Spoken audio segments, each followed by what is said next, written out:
다음 중 간호사의 임무를 설명한 곳 중 옳은 것을 고르시오. 1번 원격 의료를 실시하였다. 의료행위죠. 두 번째 신생아 유도분만을 시행하였다. 유도분만 의료행위죠. 자, 환자의 엑스레이 사진을 판독했다. 의료행위입니다. 4. 환자의 통증 완화용 약물을 처방하였다. 약물을 처방하는 거 의료행위죠. 5번 간호조무사의 간호 업무를 지도하였다. 간호하고 관련되신 업무를 가르쳐 준 거죠. 얘도 뭐 넓은 의미에서는 의료 행위로 볼 수도 있긴 한데요. 간호조무사에게 업무 지시, 그다음에 업무 방법을 가르치는 거, 요거 간호사의 중요한 임무 중에 하나입니다. 이 병원에서 간호조무사가 있는 이유를 조금 이해하실 필요가 있는데요. 그러니까 병원을 운영하는 사람 입장에서요. 모든 간호 업무를 간호사가 하게 되면 간호사가 굉장히 많이 필요합니다. 간호사의 간호 업무도 의료 행위에 포함이 되는 부분이긴 한데요. 간호사 고유의 일들이 있어요. 이제 그 중에서 난이도라든지 뭐 위험성, 비교적 중요도가 좀 떨어지는 별거 아닌 것 같지만 의료 행위이기는 해요. 이제 그런 것들을 하도록 하는 거죠. 그래서 간호사의 업무를 많이 줄여줍니다. 그래서 웬만한 간호 업무는 제 간호조무사가 할 수 있게 되어 있고요. 물론 그 급성기 병원, 그 대학병원 이상 또는 일반적인 좀 큰 종합병원 이상급에서 뭐 간호조무사가 사실은 그렇게 많은 일을 하지는 않습니다만 이 요양병원처럼 그 만성질환자들이 대부분인 병원에서는 간호조무사가 굉장히 일을 많이 하거든요. 대신에 간호사 숫자가 굉장히 적어요. 간호사가 모든 업무를 할 수 없어요. 그래서 간호사의 좀 업무를 좀 보조하는 형태로 간호사는 한두 명 있고요. 간호조무사가 이제 뭐 한 두세 명, 뭐 요렇게 있는 시기예요.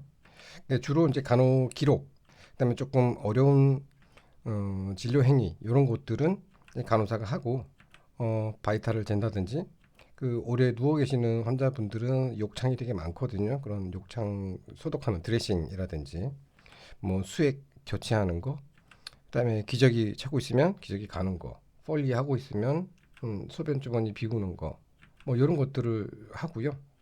그다음에 여기보다 더 많은 간병인이 있거든요. 간호조무사도 그러니까 간호조무사가 그 간호 업무를 조금 더 많이 하고 그다음에 일상생활에 관련된 거 있잖아요. 먹고 자고 싸고 씻고 뭐 이런 것들을 이제 간병인들이 주로 하는 뭐 이런 구조로 되어져 있어요. 이유는 간단합니다. 인건비 때문이죠. 간호사 월급이 제일 비싸니까 여기 숫자를 최소로 줄이는 거고요. 원활한 업무를 위해서 간호조무사 또 간호조무사를 또 도와줄 수 있는 간병인 뭐 이런 시스템으로 되어져 있다라고 보시면 돼요. 물론 이제 종합병원, 대학병원 이상 가게 되면 여기 숫자가 현저히 줄어들죠. 그 웬만한 건 이제 간호사들이 다 하는 그런 구조예요. 그 환자의 상태가 그만큼 손이 덜 가는 편이거든요. 급성기 병원은. 그러니까 좀 상대적으로 젊은 환자들이고 스스로 본인 뭐 일상생활을 할 수 있는 그리고 협조가 잘 되는 환자들이기 때문에 이렇게 간호사가 많아지는 구조로 가는 거고 누워서 꼼짝도 못하는 환자가 많다 그러면 이쪽으로 인원이 훨씬 더 많게 되겠죠. 그래서 요양병원 같은 경우에는요 좀 뭐 급성기 병원보다 훨씬 편하다라고 이제 그런 표현을 하는 거는 이쪽 인원이 많아서 그래요. 간호사는 거의 차팅밖에 안 해요. 왜냐하면 환자 수는 30명, 50명이에요. 그걸 간호사 한 명 아니면 두 명이 해야 되거든요. 그래서 상대적으로 인건비가 싼 이쪽에 인원이 많고요. 전체적으로 관리하고 기록하고 하는 것들은 이제 간호사가 주로 담당하게 되는 이런 구조로 되어져 있어요. 그래서 이제 요양병원 가면 차팅만 한다. 물론 뭐 반은 맞고 반은 틀린 이야기이긴 한데요. 그래서 조금 뭐 일이 좀 수월하다. 뭐 이런 표현을 하기도 합니다. 어쨌든 정답은 지도하는 게 간호사의 임무로 맞는 설명이고요.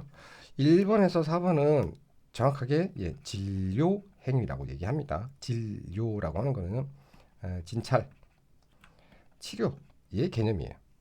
이 진료는 누구의 영역이에요? 의사의 일입니다. 치료하고 약 처방하고 처방된 약을 투약하는 게 간호사의 일이 되는 거죠. 그렇게 이해하시면 되고요.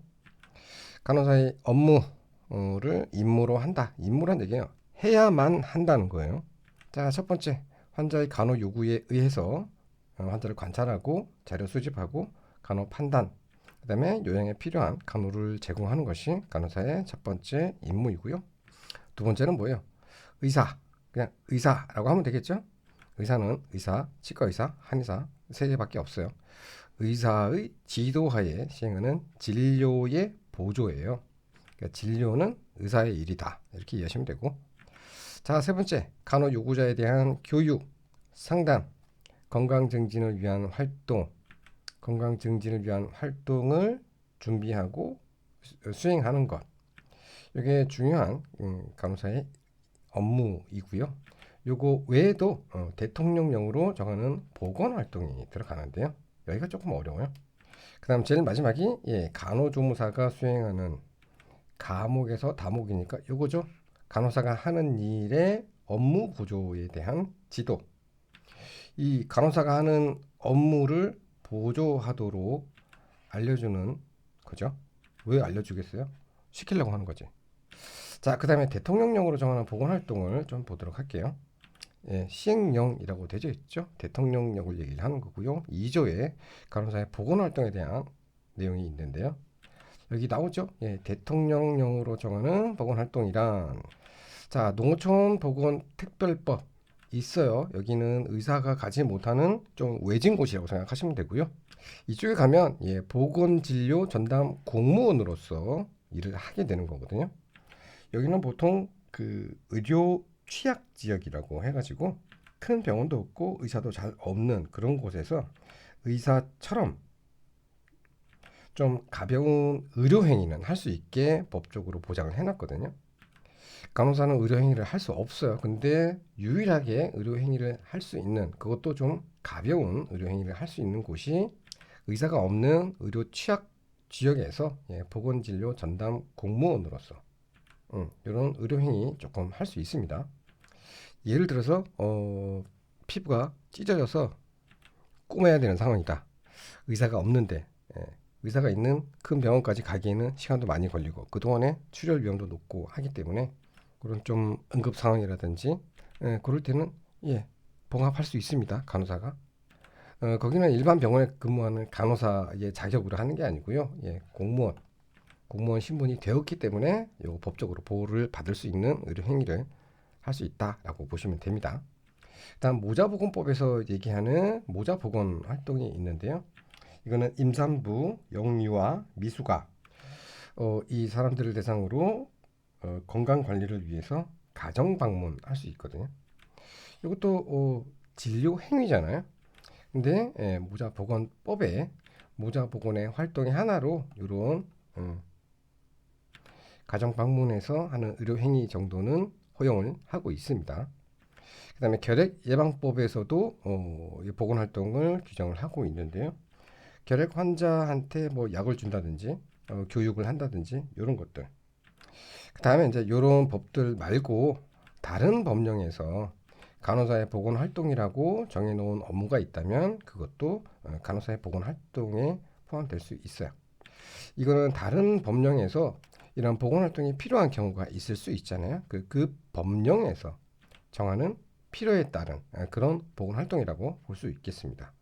그래서 이런 거는 다른 법령이 바뀌면서 이런 보건 활동이 필요하다 싶으면 만들어질 수도 있고 또 없어질 수도 있는 그런 부분들입니다. 그러니까 얘는 그때 다르겠죠.